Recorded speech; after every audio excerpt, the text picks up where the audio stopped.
What are 5 things you can do to take advantage of the new year opening as a Scrum Master? Hello, Happy New Year, and welcome to 2022.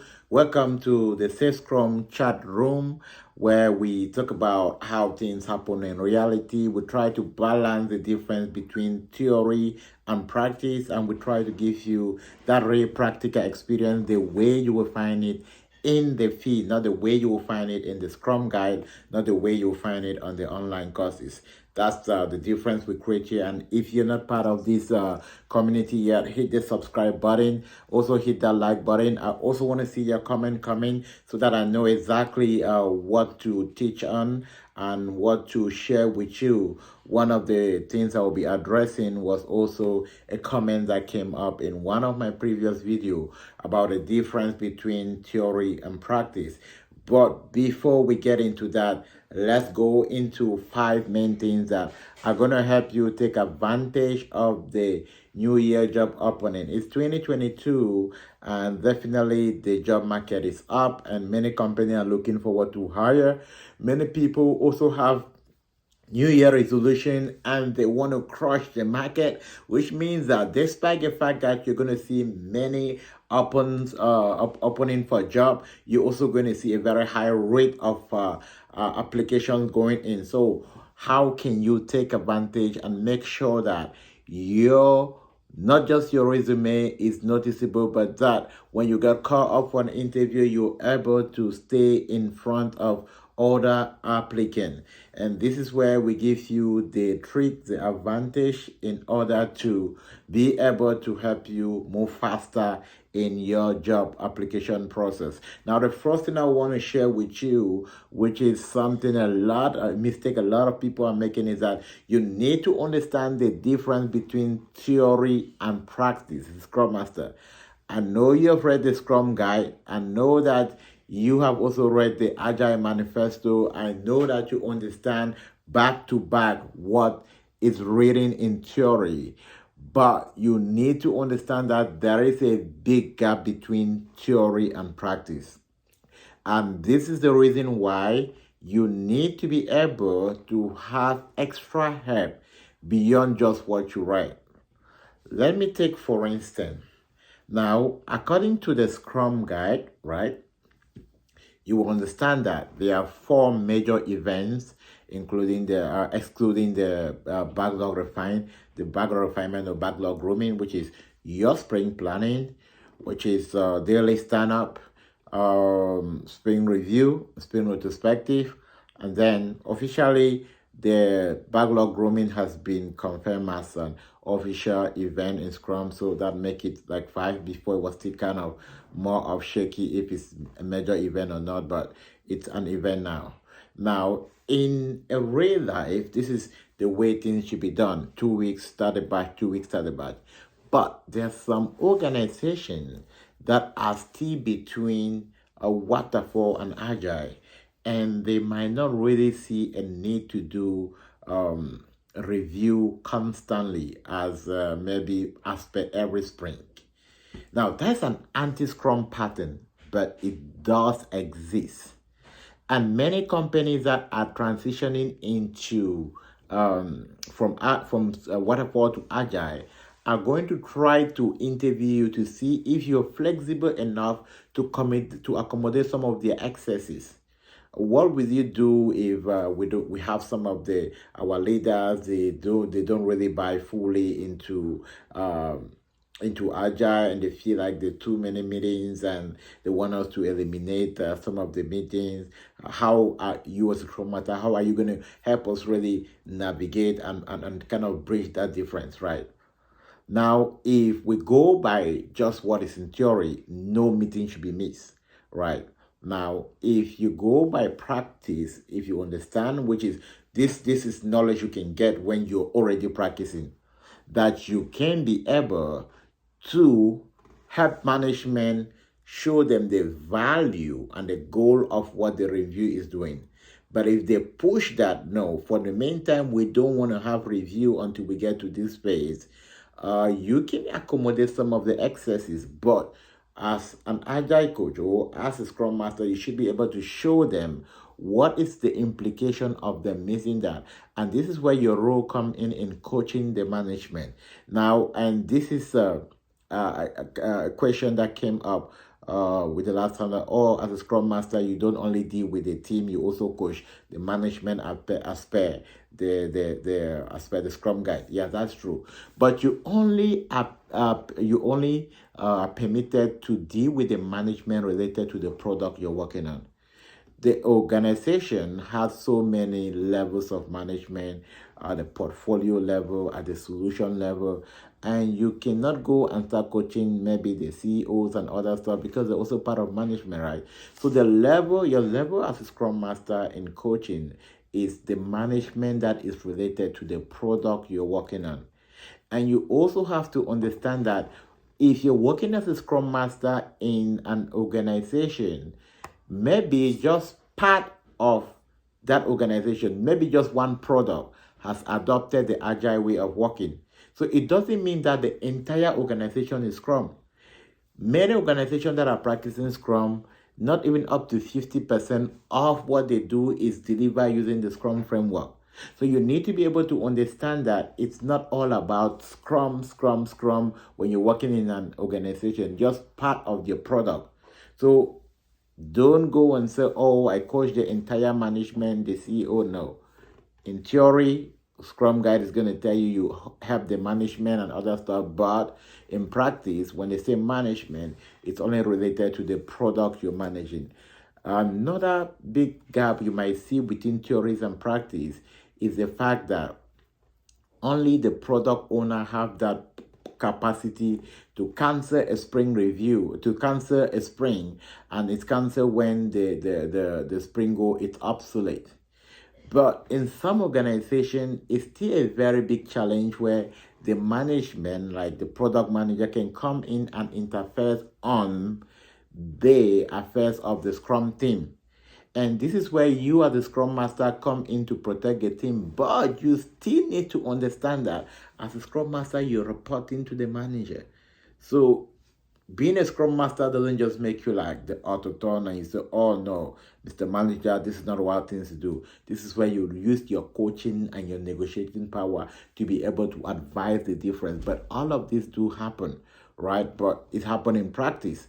But then you're not going to see this in theory part, which is why it is very, very important for you to also seek additional help, get into in line with someone that has been practicing, let them help you balance some of the questions. And I do have a mastermind with group of people that are working towards their career that are practicing. If you want to be part of it, you can check the link on this video below. You have 3 options on how to reach out to me. You can book a 20-minute session with me. You can be able to send me a text, or you can just send me an email. Any of those methods is going to work for me. Now, the second way in which you need to be able, you can get yourself ahead of the job market this January is to make sure that your resume meet the definition of done. All right, I know you are familiar with the definition of done, right? I know you know the theory. Now, what does a definition of done actually mean? It means that I can be able to put all the tick on that you have done all the work as described by the acceptance criteria. Now, what are the acceptance criteria when it comes to your resume? The first thing you want to make sure your resume can be picked up by the application tracking system, which means that there are enough keywords embedded in your resumes to be able to pick on the application tracking system. The second thing you want to do is that the first part of your resume should not just talk about Scrum. I did mention earlier before that Scrum is a leadership role, and you cannot just say throughout maybe 4 or 5 years, or what you've been doing is Scrum. It puts you in a disadvantage. You want to make sure that you can zoom behind on what industry you have been working on before you transition to Scrum. That gives you a very big advantage. So the first part of your resume capture, oh, I have 13 years of working experience with this. Then the first part is like the overall objective. And I always advise that the overall objective of your resume should capture 3 bullet points. The first bullet point showing the overall number of years of working experience you have. The second one shows the number of years of experience you have in in Scrum. And the third bullet point should show your leadership capability. And then the second phase, you talk about your leadership skills, or the soft skills that you have, which is going to be help the application tracking system to pull out your resume. The third part, you can show your resume. After that, you show your working experience from the most recent to the oldest, and then you end with your education. Yeah, make sure you're doing that. And also, you need to also make sure that you're using the right word. Avoid words like manage, avoid words like I take charge, avoid words like words that are authoritative, right? Scrum Master, you're a servant leader, you're serving. That's why I say I help my team, I facilitate, I mediate. So those are some of the words you use. You can check that. Now, the third way you want to the third strategy you want to leverage to get in front of others this 2021 is to have an application strategy. Many of us don't know that for you to be able to succeed, you must be intentional. What is your strategy for actually applying? How many applications are you sending out in a day?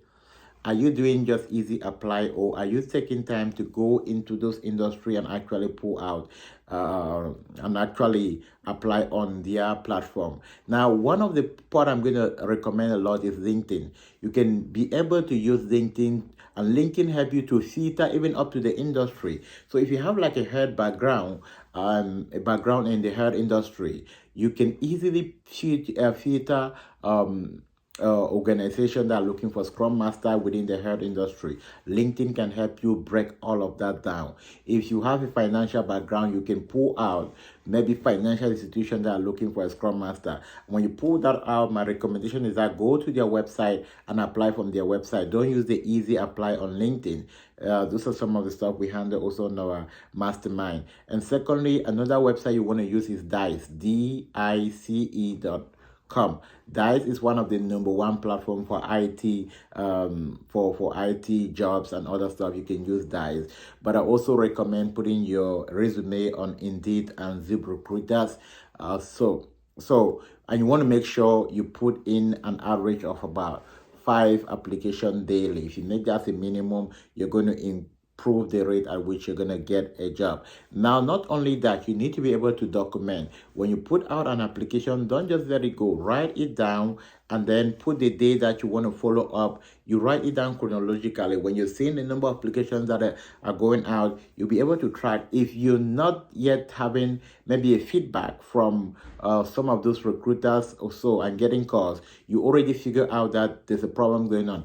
My recommendation is that if you put out your resume and within the first 2-3 days you're not getting any calls, there is something wrong with your resume. Pull out that resume, seek a help of an expert and get that fixed. So because the older your resume is in the system, the more it gets lost. Now, the second mistake is that if you have been applying for a very long time and you're not receiving call, go into that system, take out all your application, then put it back in again.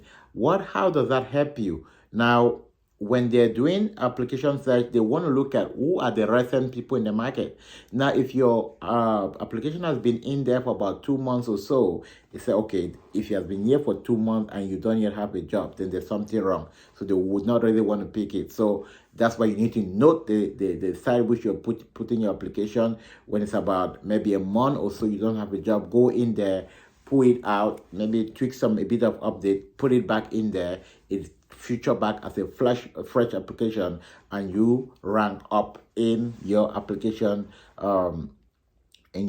strategy. Now, number 4, you need to see beyond the job market. One of the reasons a lot of people are facing challenges with getting a Scrum job is because they want a Scrum job. Now, don't just want a Scrum job. If you want a Scrum career, if you want a career, you'll be willing to invest more than just putting in an application. You'll be willing to invest in getting the best coaching. The Scrum, I would say it's a prestigious career with a lot of benefit in terms of you being in the rank of leadership in that company.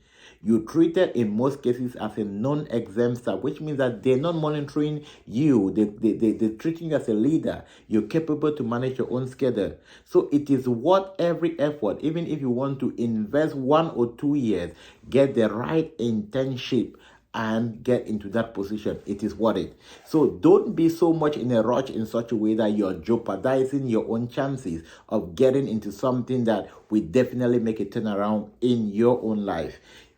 Invest in it. And some people, now this is not telling you to come to me. Now, many people that are within the Scrum field, they're looking for, oh, this is expensive. I need someone that I can just pay them maybe $200 and they can help me do this. Okay, if you invest $200 in getting maybe coaching and other stuff, be ready to get a return worth $200, right? You need to be able to invest in yourself, invest on the right strategy. It is not about, oh, this person is offering though. And now this is something I also want to coach everyone to avoid. When you want a coach, you need help from someone. Don't tell them what you want them to give you. Some people will come and say, oh, I already have this, I need this. If you knew what you needed, then you should have already have it. The fact that you need coaching, you should be open to say, okay, now I need help. This is where I am. How can you help me? So when I see people that come to me and like, oh, I already have this, I need this, I already understand that. These are people that it's going to be very difficult to help them. And in most of the cases, I'm definitely not going to bring them in to say I'm going to help them. I want to help. I'm not helping people because I need them to pay me. I'm helping people who are passionate about getting to the next point, getting to the next level. So I'm not really motivated about what you're paying me. I'm motivated by your passion, right? Which is very important. And then the last one, which is the most important, I always keep the most important, and this is the reality you must understand. There are certain things which you don't like, but you have to do. The last and the most important for you is that join a mastermind group, a committed mastermind group, someone that knows the in and the out, someone that doesn't just know Scrum, but is able to coach your mindset and to push you and will not be afraid to tell you that, hey, if you don't do this, you're not going to get the job, right? You want to be able to hear the truth and nothing but the truth. Get into a mastermind group. It doesn't have to be my mastermind group. If you want to join my mastermind group, you're welcome. Send me a text. I will tell you what it entails to join. If you feel like you're joining, good. I'm going to bring you on board. But if I bring you on board, I'm definitely very strict. I'm going to push you to do the right thing at the right time. But join a mastermind group, a group where you have others that are sharing this, other challenges. You will be able to go faster, 10 times faster compared to figuring out on your own and wasting time and thinking about what to do. Time is waiting for nobody. Get into that learning and start moving. So those are the 5 things you need to do in order to get yourself in front of the job market in 2022. And one most important reminder before I leave is that now the Scrum fee is expanding. There's a lot of demand in the Scrum fee and the job market is also getting tighter. So it is time for you to put in that effort. Position yourself in as a leader within this early phase. Now Scrum has been in the job market just about 10 plus years. It has really been heavily implemented from 2010 up to this period. And the rate at which it is growing only gives that possibility. And many companies are constantly adopting it, which means that within the next 5 years, if you're able to position yourself today, you'll be somewhere really high up there. So I want to say it's something for you to go in for, and it's something worth your time and your energy. All right. Happy New Year again. Hit the subscribe button. If you need certification, reach out to me. I train purely on SAFe. Why SAFe? I'm going to do another video on the difference between SAFe and Scrum. People asked me, oh, I have PSM. Do I need to do SAFe? If you have PSM, this is good enough. But then SAFe is more like an advanced PSM, which is going to give you more opportunity in the market, which is why I train purely on SAFe. But if I train on SAFe, if you're trained on SAFe, you can also take the PSM as well. If you have a good trainer, though, if you have a good trainer that know how to train on SAFe, you do SAFe, you take PSM, you're definitely going to pass PSM. All right. Happy New Year once more, and see you. And then I did recommend a book for you, which is going to be a New Year package for you. Get off your comfort zone. This is a book published by me. 7 things you need to succeed beyond the normal as a Christian. So what if you're not a Christian? It's still very good for you it talks about a whole lot of strategy on how to overcome and to win in life. It's very, very important. If I could just go through the table of content vividly, the first one talk about be purpose driven. How can you be purpose driven? The second chapter talk about confidence for success. The third chapter, tools for success. The fourth chapter, clarity. The fifth chapter, sustaining success. The sixth chapter, practicing success. Now the seventh chapter, beyond success, the revelation. So it's a very powerful revelation book for anyone that want to end 2022 in a grand style.